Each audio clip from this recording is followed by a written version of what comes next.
Howdy y'all from the postmodern neo-Marxist Republic of Washtenaw County.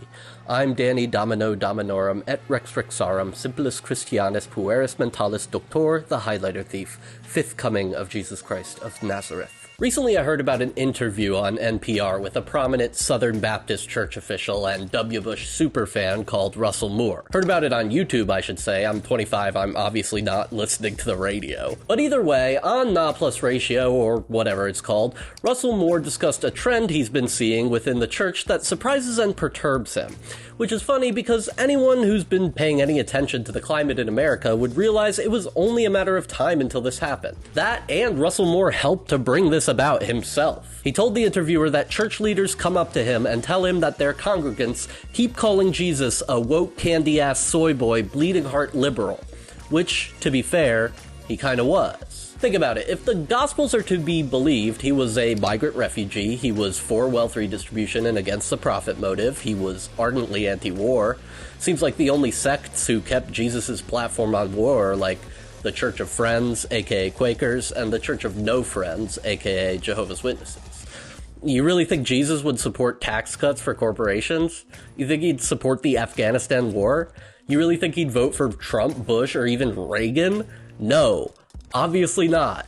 I mean, the very founding of America was achieved through a bloody war in order for a few, sometimes deist, aristocrats to get richer by ducking taxes and stealing more land from native people because in 1763, Daddy Britain grounded them from stealing land. Jesus would have stronger words for America than he would for Sodom or Gomorrah or even the Roman Empire.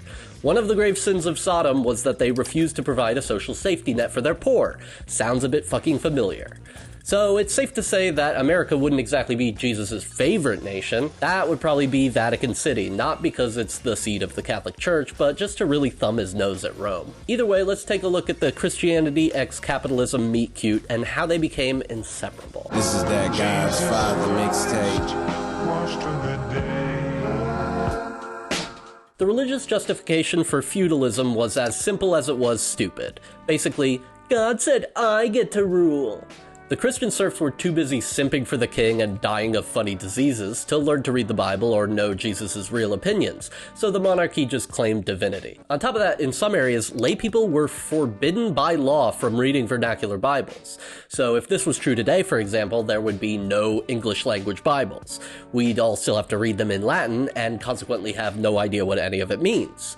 This wouldn't be a huge change from today, where only like 0.01% of Christians read the Bible or know what it means. But still, back then in Toulouse, for example, it was literally punishable by house destruction. It was then a huge problem for the nobility when people across Europe started to learn to read and couldn't find a good enough scriptural justification for the divine right of kings. And in fact, this opposition was spearheaded by early capitalist Enlightenment thinkers such as John Locke E. and Thomas Paine E. And while the likes of Locke, Paine, and Adam Smith were Christian, or at least deist, they were far more critical of the church than most of their peers. That said, they were still a product of their time and place, and their time and place was embroiled in Protestantism, which some argue was fertile soil for large economic and social changes. That was my cat. Max Weber posits that the institution of the church and the Protestant Reformation directly led to the development of modern capitalism. Thanks a lot, assholes. He attributes this mainly to the Protestant work ethic, although this is contested by many. It seems to just be more Protestant exceptionalist nonsense. There are other characteristics of Protestantism, such as a focus on literacy, that could better explain the development of these new economic modes.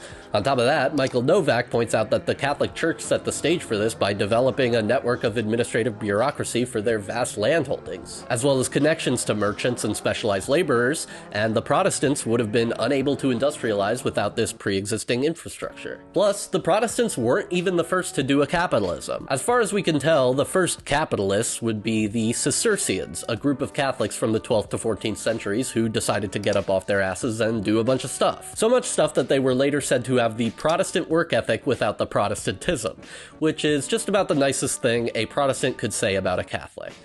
They made some truly impressive developments in several fields, including the fields of art and architecture, the fields of engineering and technology, and the fields of fields. Back then, a lot of monasteries had inbuilt factories, as the church was the center of technological innovation until the Industrial Revolution. and the Cistercians harnessed water power to run their equipment and provide buildings with central heating.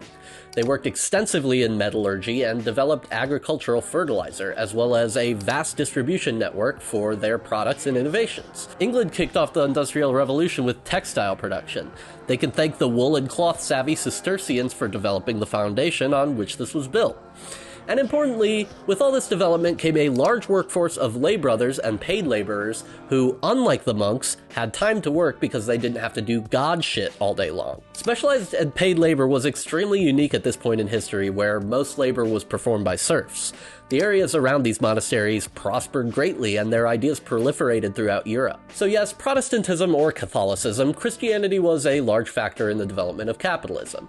But it's worth remembering that, due to the ubiquitous nature of Christianity in Europe, the church had a hand in basically any development of anything in the region, until at least the 19th century.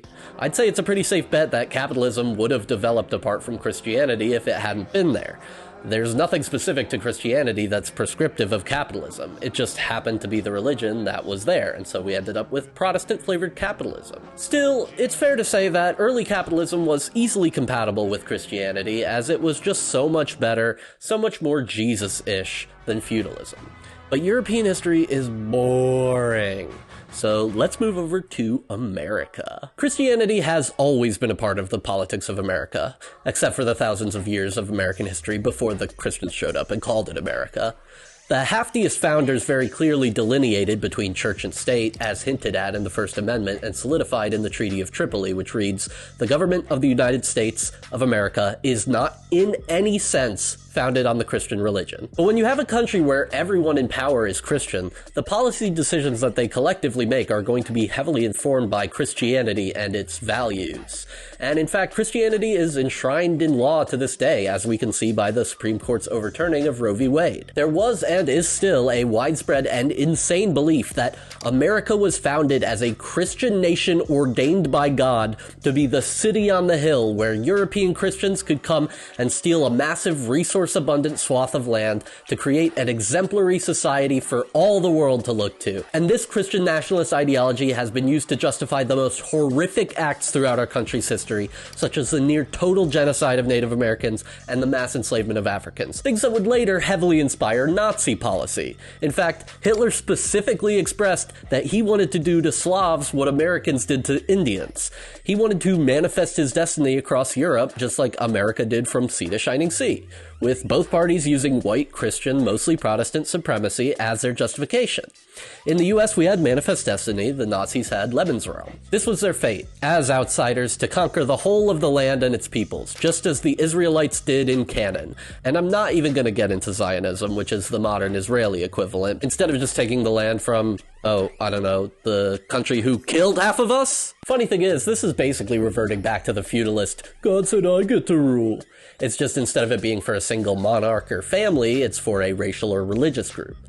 But now the USA apparently holds a special place to lead the nations of the world to God by any means necessary, including and especially violence. Many evangelicals literally believe that they're fighting against the Antichrist for control of the US. Basically, they're LARPing, playing pretend revelations. They're Nerf crusaders, to borrow a concept from Alex Edelman. Making light of the actual crusades. It's a travesty to historians everywhere. That is terrible. That is terrible. But you know what's even worse? Right there at the county seat across from a school is a pedophile gay horror bathhouse. Well, they better stay with my kids and close their ass and go back to hell, or I'll make them through Jesus. 100% agree. Hit the nail right on the head. But early on, Christians weren't a distinct political bloc because it would have been basically everyone. There have only been two non-Christian US presidents in history, Jefferson, a deist who thought Jesus was nothing more than a really nice guy, and Trump, who's pretty obviously an atheist. There have only been three presidents who weren't Protestant, Lincoln, who was a skeptic and was intentionally ambiguous about his faith, Kennedy, who was an Irish Catholic, and Biden, who, according to what I've read, is a Satanist Wiccan Wiccan who performs demonic rituals with the blood of white babies, sucking down adrenochrome with his friends Nancy Pelosi, Danzig, and Jeffrey Epstein's ghost. And yes, I consider Satanism to be a sect of Christianity. They believe in the Christian God, they just root for the other guy. But in general, religion, and specifically Christianity, is way overrepresented in politics to this day, with nearly no representation of secularism, despite it really being the default, so to speak. That is to say, all babies are agnostic. And all agnostics are babies, so it fits. We can also see how the foundational Protestant thought behind capitalism set the stage for the economic opinions held by many modern Americans, especially evangelicals. Benjamin Friedman explores 3 of these through lines in his 2021 reboot of the 1926 classic, Religion and the Rise of Capitalism.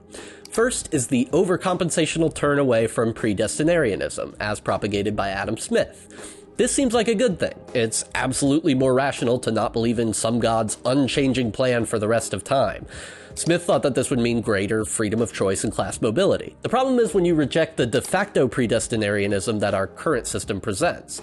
For instance, the best way to calculate your future income is through 2 factors: your parents' income and your childhood zip code. Both things you have no control over. And to deny the destiny wrought by these preconditions is foolish, but that's how a large portion of Americans think. This leads to the myth of meritocracy, where your financial status is supposedly directly and solely linked to your talent and work ethic. It's like the saying goes, Americans think of themselves as temporarily embarrassed millionaires. That is to say, many Americans believe that all their hard work means they'll be wealthy any day now, so they vote in the interests of the wealthy and against their own. The American dream of class mobility, which people are finally realizing is just that, a dream, roots itself in the personal responsibility overemphasized by Enlightenment thinkers. The second example Friedman cites is that the principle of small government leaves a vacuum of organization, moral authority, and social safety. In an America with nearly exclusively Christians, the alternative was obvious. Now that the church and the state are ostensibly separate, the church should do what the state supposedly shouldn't. Therefore, moral and social decisions would be made not in alignment with rational contemporary analysis, empathy, and democracy, but rather in alignment with whatever Protestants decide they believe. The more powerful the government was, the less powerful the church was. Small government was then a crusade, a battle of faith, and when Roosevelt decided that the government should maybe do thing, all hell broke loose, especially during a time when the orthodoxically orthodox nation of Russia had recently been flipped to secularity by communist revolutionaries. The USSR had implemented scary anti-Christian reforms like nominal women's rights and free education, and the fear of global communism as a satanic movement was instilled deeply into the easily duped religious right, where it remains to this day. Thirdly, Friedman points out that a lot of these motherfuckers actually think that the end days are right around the corner,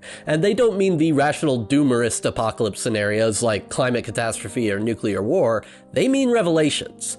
Most Protestant churches can look at the Jehovah's Witnesses and realize that predicting a specific apocalypse day just makes you look like an idiot every few years, so they don't lay out exact dates. But 58% of evangelical Protestants actually believe that Jesus will return by 2050. And to be fair, he has, and he's me. You found him, guys. The second coming is a fucking YouTube editor. Sorry to say. Anyway, this obsession with the end of the world leads every single tumultuous event to be branded as the final sign of the end times. It was communism, then it was the Great Depression, then it was World War II, then it was communism, then it was the Civil Rights Movement, then it was communism, then it was 9/11, then it was the 2008 financial crisis, then COVID, and now communism. But the biggest problem is, these people want the world to end. They are literally rooting for the apocalypse. They think it'll bring about 1,000 years of blissful existence for all those deemed to be faithful enough. So they oftentimes resist attempts to ameliorate tensions or bring about any real change to address these supposed apocalyptic omens. The planet is dying? Oh, perfect. That's exactly what we want. I can't stress this enough. If you're not a conservative evangelical, many conservative evangelicals will pray for your painful, apocalyptic removal from existence or eternal torture. This is the main reason they support Israel. The Levant being occupied by Jews is supposedly somehow a necessary precondition for the events of Revelations. But they certainly don't care about the Jews. They're all going to hell or going to be annihilated. These three characteristics, hyper-individuality, fear of big government, and excitement for the apocalypse, don't hold nearly as rigidly in the evangelical populations of other developed countries. Like with many things, Europeans exported their values to America and then developed further while America tried its hardest to keep their original 18th century values. European countries have been changing for thousands of years, so they're more flexible to change. The USA has only ever had one political system, unless you count the Articles of Confederation, and so they can't imagine an alternative. And this is why we get left behind in so many areas of development. We are a country full of people that basically think we don't need to change at all because we've been killing it since day one, despite the fact that the only thing we've been killing since day one is indigenous people. Non-Americans, I want you to imagine that someone tells you that your government shouldn't change because that's what a dozen rich dudes 250 years ago maybe would have wanted. I mean, I'm sure that's what happens with the conditions imposed by IMF loans. Stop your workers' rights legislation, Bongovia. That's not what Ben Franklin wanted. So we can see how these now uniquely American 18th century evangelical values seep into the political realm. Despite the deluge of Protestant politicians, though, due to there being no real opposition to Protestantism, conservative evangelical Christians didn't find themselves with any specific identity-based place in the American political system until the backlash over Roosevelt's enactment of some quite Christ-like policies, eventually coalescing behind maybe the most cartoonishly evil president since Andrew Jackson. Before I get into this, I'd just like to make a point. I don't know what it is about evangelicals and idolatry, but they fucking love the stuff. I swear, these guys can't stop worshiping politicians, televangelists, megapastors. No, I do not. And don't you ever say I did. Worshipping false idols is practically a core tenet of evangelical Protestantism. And also, this next part will be largely drawing from Leah Miller's video, How the Religious Right Ruined Everything. Before Roosevelt, when all the Christians were bullin' with their small government and legally enshrined supremacy, there was an evangelical movement to bring some amount of positive social change. Taking a cue from Jesus, the social gospel groups actually advocated for social safety nets and temperance, but this was not the mainstream. When Tennessee decided to ban science from being taught in science class, a sort of show trial was organized to officially determine the constitutionality of this ban. A substitute science teacher named John Scopes claimed to have taught evolution, the forbidden science, and was sued by the state. The prosecutor on the case was an evangelical figurehead named William Jennings Bryan, who carried his team to victory, resulting in a fine of 100 smackaroos. There's a common narrative that the publicity of this trial exposed some of evangelicals' wacky beliefs to the more moderate public, and they were mocked into hiding. But it seems that this is just another story to bolster the evangelical persecution complex, an all-encompassing facet of fundamentalist Christianity. They did go into hiding shortly after the trial, but it's more likely because of William Jennings Bryan's death and the resultant lack of competent leadership. And by hiding, I mean plotting, because you know who else loves small government? The bourgeois motherfucking Z. Evangelical leaders partnered with big business to ensure the government stayed as small as possible, so the Christians can have their overpowered churches and the robber barons can have their unregulated markets. And this mutually prosperous and consequentially disastrous relationship continues to this day. The moneyed class especially liked James W. Fifield Jr., a libertarian minister with philosophical connections to Max Weber, the person who believed Protestant work ethic was responsible for capitalism. Fifield was a celebrity pastor, that is, he preached to celebrities and made unholy amounts of money through their patronage. He would assure his rich, politically influential clients that they'd acquired their money because they were simply better than the poors, and they lapped this up. This would fund Fifield's organization called Spiritual Mobilization, where he used these vast resources to, quote, stamp out Christian support for a generous welfare state. Spiritual mobilization would eventually become hugely influential during the rise of McCarthyism, and this entangled Christianity even further with libertarian capitalism. Suddenly, boom goes Pearl Harbor, and everyone's distracted by World War II. We like to pretend that we joined World War II to protect the lives of the people persecuted by the Axis powers, but really, we did it because Japan forced our hand. Either way, during a big war, the government is going to have more control, and most people accept that as an extenuating circumstance, or used to until we realized that we're permanently at war partially because of this. After the war, Americans were feeling pretty chuffed with themselves for saving a few Jews that they could have saved a decade earlier, and they now felt more confident than ever that America would be the nation to lead the world into pseudo-democracy and the goodness of Christianity. So after the Hot War came what is known as the Cold War, a cruel misnomer, as the war was never cold, it was just elsewhere. A war isn't cold if both sides are fighting with proxies. I don't care if bombs weren't exchanged on US or USSR soil, the Korean War was a facet of the Cold War, and it certainly wasn't cold. Vietnam was literally the furthest thing from cold. Do you think all the people covered in napalm were thinking, well, I'm glad it's just a Cold War? Was Operation Condor cold? Was the Soviet-Afghan war cold? You know, if we cared so much about Afghan women's rights, maybe we shouldn't have helped overthrow one of the only Afghan regimes that enshrined rights for women.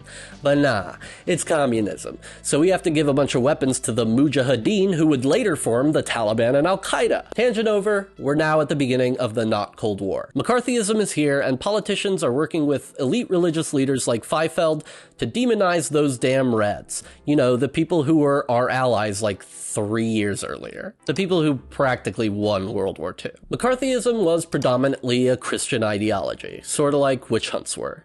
If you don't know about McCarthyism, it was a campaign to kill, imprison, or disemploy as many American communists as possible. Basically, cancel culture, except it actually meant something. Not like Dave Chappelle or Bill Maher, where cancellation means making millions of dollars and getting to keep your TV show at that. Not like PewDiePie, where cancellation means a fucking worldwide campaign to try and get people to subscribe to you. McCarthy himself was an Irish Catholic immigrant, which was a point of contention for some who believed America should be exclusively Protestant.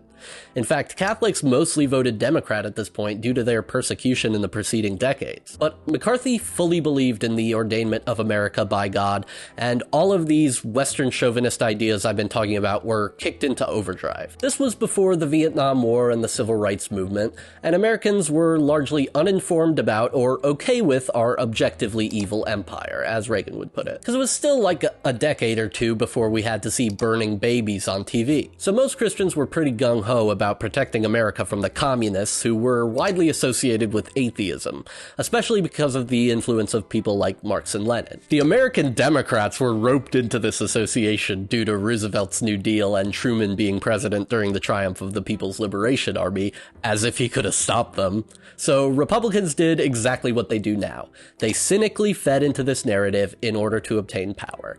And Democrats reacted by also doing exactly what they do now. They capitulated to the right and disavowed any left-wing ideals, changing foreign policy and starting a war in Korea to prove that they're all good, patriotic, genocidal Americans just like you. Now, not all Christians back McCarthy, of course, and people with philosophical connections to the social gospel we talked about earlier rejected the brutality, mass paranoia, and anti-intellectualism of the McCarthy era. It was really more of a liberal-conservative split than any type of sectarian split, although Catholics seemed to support McCarthy more than Protestants, who were still having shit-fits about Catholics when JFK rolled around. So, just like the early Christians when Constantine converted, once the Catholics became more equal in society, some of them decided that they wanted to do the oppressing. And this overall did appeal to a wide audience of conservative Christians regardless of sect. Despite this government overreach to prevent government overreach, starting in the 1940s, there were several religious liberty court cases serving evangelicals with a few L's, rightly so. With the religious right being largely white supremacist, there was a heavy backlash to the civil rights movement under the backdrop of cases where religion was banned from being taught in public school teachers were banned from leading prayer, and Bible study was banned in public curriculum. All great things. There was something called the ERA, or Equal Rights Amendment, that was being kicked around Congress, which would enshrine constitutional equality regardless of sex. This would be a men's rights amendment too. MRAs like to complain about divorce court. This amendment would address that. But don't dare speak the words equal rights in front of a conservative evangelical, or they'll probably literally shoot you with a gun. So they were pissed about that too, and when the Roe v. Wade decision was handed down from the Supreme Court, they completely lost it. It's a cliche, but to the privileged, equality feels like oppression, and now that Protestants were finally starting to scratch the surface of equality, they realized they had to start participating more in public life again. By the mid-70s, they were truly back on their bullshit. 1976 was proclaimed the Year of the Evangelical. Grabbing the torch from spiritual mobilization, groups like televangelist Jerry Falwell's Moral Majority, which, as has been said, is neither moral nor the majority, organized around causes like the sanctity of the family, whatever that means. And when Reagan showed up, they fell head over heels. Too bad for them that Reagan was far more interested in enriching the elite, stripping away rights, and funding death squads than he was in actually doing anything more than key jingling for evangelicals. Indeed, Ronald Reagan played evangelicals like a fucking fiddle. No president has ever been more successful in tricking working class evangelicals into thinking they matter to them as anything more than a rabid and gullible voting bloc, besides maybe Trump. And while Reagan had them distracted with bullshit culture war nonsense, he gutted literally any semblance of their rights as workers. He turned them from this into this, because they cared more about a president saying God bless America than they did about their own human rights. Reverend Ronald Reagan fucked their wife and shat in their bed, and they thanked him for it. But evangelicals love Reagan still.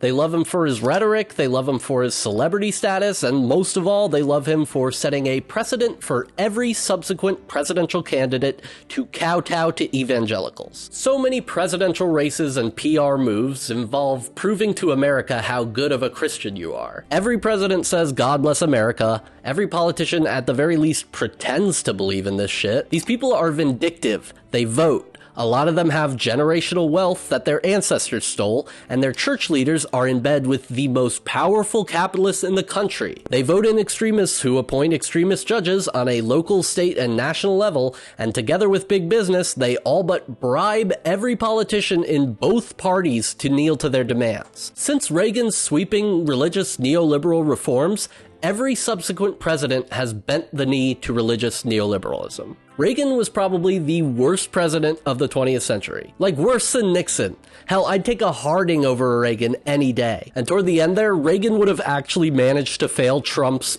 person, woman, man, camera, TV test. Despite H.W. and Clinton both kissing the boots of evangelicals, their next real love affair was with good old W. He did his best to set back medicine by restricting abortion and stem cell research, but oops! Remember those guys in Afghanistan? The ones he gave a bunch of weapons to? Well, they just did a big, mean plane crash to our favorite buildings. And on top of that, there's a dude we don't like anymore a couple countries over. As you can see, we're simply forced to go back to the Middle East and crush Islam for the Christian cause. Evangelicals ate this shit up, with rational atheists like famed African Richard Dawkins following in lockstep. Hook, line, and sinker for every little stinker. Christians felt emboldened to commit hate crimes against Muslims, and the Bush administration took policy measures to monitor and restrict Islam, so the whole thing was a huge win in their eyes. And it took a long time for them to realize that they'd heard this joke before back in the 60s. Still, the only criticism they can offer is that all those wars were a waste of taxpayer money and American lives. Not innocent lives, just American lives. They only mourn for the people who had no right to be there. And they were given all of this, which assisted Big Biz making bids and a killing off kids. But evangelicals wanted even more. And instead, they got a black guy. The backlash only grew, especially after the Overrule decision that legalized same-sex marriage, and by the time Trump came around and pretended to be Christian, conservative evangelicals were desperate for a new false idol. He got them even more frenzied and pushed them even further right, and that's basically where we are today. American evangelical Christianity is inextricably linked to American laissez-faire capitalism, neoliberalism, and neoconservatism. They've been working together to fight big government and secular leftism since the 30s. Therefore, Despite no serious connection between the teachings of the Bible and the principles of capitalism, they protect each other tooth and nail, not because of doctrine, but because of culture and dogma. And it's gotten to the point where American Christians see no difference between politics and religion, and end up valuing political ideology over religiosity. Which brings us back to woke Jesus. Russel Moore, who, remember, is a right-wing piece of shit himself, said that the reason these people rejected Jesus' woke teachings was that, quote, that doesn't work anymore. So what does that mean? Well, we are currently living through another Red Scare, where a not insignificant number of Americans openly identify as communists. This will not translate to policy anytime soon, as most communists are young and young people are largely excluded from holding public office. On top of that, the neoliberal US economic system has effectively entrenched itself so deeply that it would be nearly impossible to achieve communism here anytime in the near future.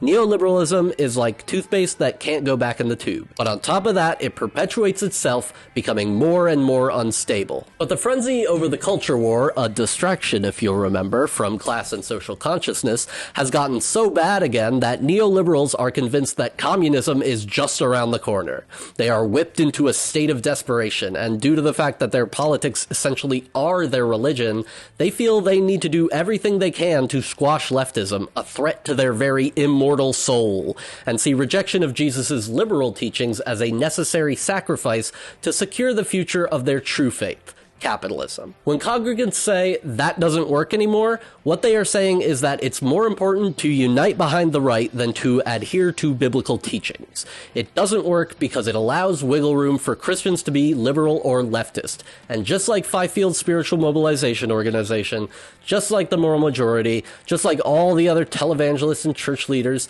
they will distort their faith to disallow any left-wing ideals. You don't want any Christians in your church to get any ideas about helping the poor or turning the other cheek, so the teachings of Jesus don't work.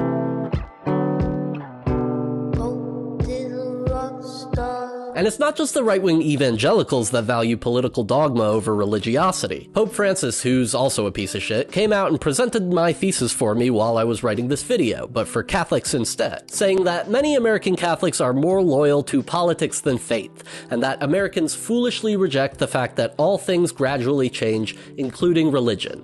And due to this woke Pope being the head of the Catholic faith, a lot of American Catholics aren't even Catholic, as there is a contingent of people who hit Francis with a #NotMyPope. Well, then you're not Catholic, right? You're the one who's actively choosing to remain in a religion with living doctrines and customs that the Vatican is allowed to modify. You can't just reject their dictates. Don't like it? Write down your grievances and nail them to a door, idiot. You're not in charge here. Frankie is. What does it mean to be Catholic if not to be a follower of the Pope? At that point, aren't you basically just Anglican? Well, to be Catholic, you certainly don't have to believe that the Pope is infallible full time, only that his ex cathedra decrees are. Catholics are free to disagree with the Pope on most things, as funny as it would be if they weren't. But when they reject the Pope as their head of faith outright, they can no longer be Catholic in any meaningful way. There was a movement in the 60s that held that any popes or any scriptural or behavioral changes after the death of Pope Pius XII in 1958 are illegitimate. These traditionalist Catholics are known as sedevacantists, meaning seat vacant believers. And they arose from, you guessed it, mainstream Catholicism trying to become less shitty. Vatican II, the long-awaited sequel, decided around then that Catholics should more or less make peace with other sects of Christianity, and people were pissed. So perhaps these new anti-Pope Catholics are simply neo-sedevacantists or second-wave sedevacantists, although I believe they reject that label. They, of course, want to pretend that they're the true Catholics, so they can't admit that they're part of an offshoot group. When you search for anti-Pope Catholics, you get a lot of articles and videos about how Francis might be the anti-Pope, like the Antichrist but for popes. I'm not going to get into the reasoning behind it because it's just a bunch of people citing Catholic history at each other, which obviously is inconsistent and ultimately nonsensical. Okay, fine. Let's just go over the stupidest one. In a video by Patrick Coffin, no relation to Peter Coffin as far as I'm aware, was a Libyan dictator, then took an arrow in in the knee. One of the evidence items is that he specifically doesn't understand the word emeritus, meaning someone formally retired but allowed to keep their title. It's only happened once in the papal world, if this guy is to be believed, but if they want to, popes can retire but keep the title of pope. Another position like this is the American presidency. After a president leaves office, they are allowed to keep the title of president. He tries to argue that at this time, Pope Emeritus Benedict the XVIth still weighed in on the politics and policy of the church despite having no official papal power, while former American presidents don't? Imagine President Emeritus popping up every few months to weigh in about the state of the country, or the budget crisis, or foreign policy, or whatever was going wrong. That would be confusing, wouldn't it? What the fuck are you talking about? Former presidents give their opinions about policy and politics all the fucking time. Trump does it every day. Basically, this guy's not smart enough to understand it, therefore it's wrong. Here's an excerpt from the summary of that video. Catholics, especially conservative or traditional-minded ones, are in an abusive relationship with a passive-aggressive dictator. Whiny baby shit. Just convert. But if you're gonna throw away Jesus and the Pope, you gotta have something to replace them, and at this moment for the religious right, that something is pretty clearly Donald Trump. Pope, prophet, and politician, there are plenty of people in the more wacky camps that literally believe that Donald Trump, the atheist, was appointed by God to lead America into an era of Christian theocracy, despite the fact that, quote, in his book Think Big, Trump goes on for 6 pages denouncing Christians as fools, idiots, and schmucks. A broken clock moment for sure. American Catholics cheered Trump on as he hurled abuse at their head of church. Trump appointed a Catholic convert YouTuber to his campaign's Catholic advisory board who had said, from the year AD 33 to 2020, Catholicism has not changed one iota. This notion is ludicrous, and not surprising coming from someone who was probably formerly fundamentalist, a type of faith whose official line is changelessness, unlike Catholicism, in which any pope can change the scripture, and the Vatican Council can change the etiquette and administration. Francis hasn't done this, by the way. The last time it was done was in 1950. Despite offering one of the driest church-going experiences, Catholicism is actually not too bad when compared with Protestantism, specifically because of its adaptability. For instance, most Catholics use birth control and favor some degree of legalized abortion. Laicized former Catholic priest Frank Pavone says that the Pope doesn't understand Americans, but perhaps it's more accurate to say that Americans don't understand Catholicism. Pope Francis said about ultra-bigoted Catholics that, quote, they must understand that there is a correct evolution in the understanding of questions of faith and morals that allows for the Catholic doctrine to progress and consolidate over time. Again, he's saying that American ideology is inflexible and that we do our best to keep one foot in the 18th century. Holding on to these obsolete beliefs in a modern society is like scrolling through your iPhone while shitting in a chamber pot. He gave the example that Catholics used to be okay with slavery so long as the slaves weren't Christian.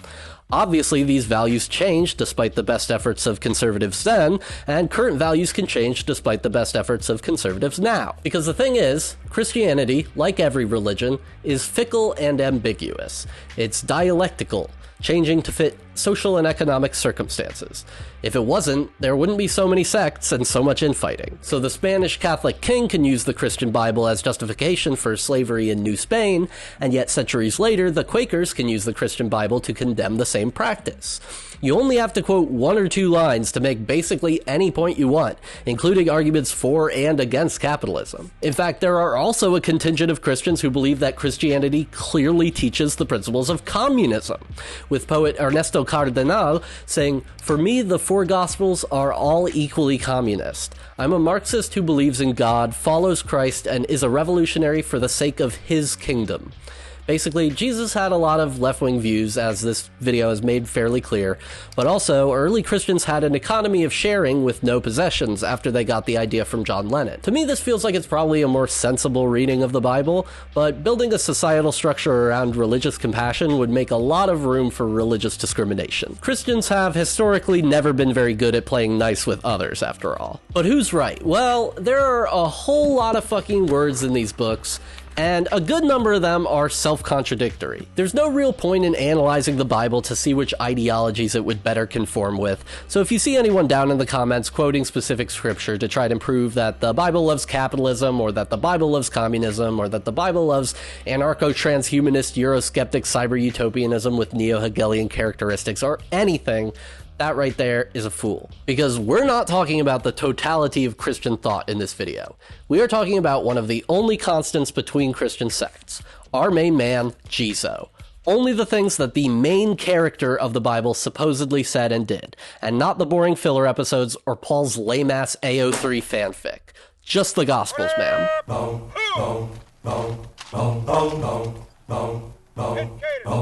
In my last video, I talked about how much Jesus has changed since his death, or more accurately, how much people have changed Jesus since his death. I mentioned war and violence, which I think I'll get into in another video, because evangelicals really did sort of take over the US military so they could LARP as crusaders. I came across a study that looked preliminarily into the ways in which Christians view Jesus' political views in comparison with their own. Let's see how they reduce their cognitive dissonance. Christians were given 4 different topics and asked to mark their own views and what they think Jesus believed. The 4 topics were wealth redistribution, immigration, same-sex marriage, and abortion rights. Now, before we get into this, it's important to say, Jesus only ever spoke on the first 2 issues. He never said anything about abortion or homosexuality. The main mentions of these concepts I can find are in the Old Testament, and even then, one passage about miscarriage seems to contradict the conservative life begins at conception narrative. So we have 2 issues that Jesus is fairly clear about, and 2 that are more products of either Old Testament values or subsequent Christian standards introduced by people like Paul the Apostle or the Catholic Church many years after Jesus' death. To say that Jesus definitively had a strong opinion on homosexuality or abortion would be guesswork, pure projection. Uncoincidentally, this is the method that Christians use to justify their beliefs that conflict with Jesus's: projection. To no one's surprise, conservative Christians felt that Christianity was more central to their identity than did liberal Christians, and the more central to one's identity it was, the more one projected one's own views onto Jesus. In general, conservatives acknowledged that Jesus would have been slightly more left-leaning on the issues of wealth and immigration, and liberal Christians acknowledged the same thing but reversed about abortion and same-sex marriage, despite the false equivalency I just mentioned, because liberals also don't know anything about anything. But each group claimed that these conflicting opinions would be less of a priority for Jesus than the ones with which they agree. So conservatives tend to admit that Jesus would have wanted to help the poor, but thought that he'd care a lot more about forcing people to give birth against their will or die trying. Additionally, both groups claimed that Jesus would feel even more strongly than themselves on their agreed positions. Conservative Christians felt Jesus would be even more bigoted and pro-forced birth than themselves, and liberals said Jesus would be even more class-conscious and less xenophobic than themselves. So we start to see that, at the end of the day, Jesus is basically inherently nothing. He's a blank slate. We don't know what Jesus really thought. Almost everything he supposedly said can be taken a multitude of ways, especially with such a multitude of retranslations. Christianity has no consistent set of principles based on the teachings of Jesus, and if the Gospels are to be believed, Jesus hardly had a consistent set of principles himself. Christian sects derived their beliefs from the material circumstances in which they arose, and almost never from anything Jesus said. The Gospels have practically nothing to do with American Christianity. Conservative Christians read them performatively, if they even read them at all. I'm looking forward to the book-length comments from ultra-religious whack jobs talking like they're trying to write a sequel to the KJV. Dear one, you speak so confidently, and yet ye words be not true. I am not but concerned for your eternal soul, O misguided brother. And then quote some vague scripture that has nothing to do with the topic. I really do like hearing from those guys. But maybe it is hypocritical, ragging on these people for valuing politics more than faith, because I do. I think everyone should. Politics is everything. Politics is real.